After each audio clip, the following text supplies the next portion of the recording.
La Marcesina non esiste più, o almeno non esiste più la Marcesina che tutti noi conoscevamo. Un anno fa la tempesta Vaia si è accanita con grande violenza su questa conca bellissima, cambiandone per sempre i lineamenti. Un anno è passato dalla tempesta che ha devastato la piana di Marcesina. Il bestiame e i malghesi, che quest'estate hanno mantenuto viva la tradizione dell'alpeggio, sono scesi a valle e rari turisti visitano la piana ferita.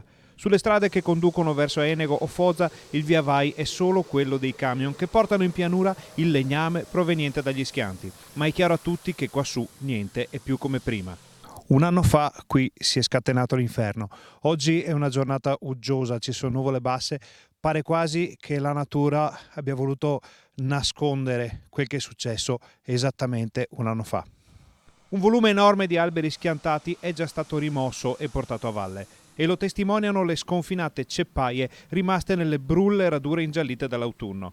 Guardandosi attorno però ci si accorge che migliaia di alberi sono ancora dove li ha stesi il fiato implacabile della tempesta.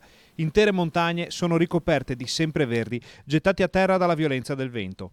E più ci si avvicina a questi giganti stramazzati, più si diventa consapevoli della potenza dell'evento atmosferico.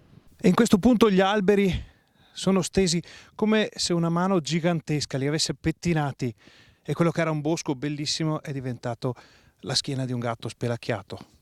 Ma il nostro viaggio nella Marcesina si conclude con un messaggio di speranza. Il più classico di tutti i messaggi di speranza. La vita vince sempre. E poco importa se non saremo qui a vedere i boschi che un domani cresceranno su questo luogo magico.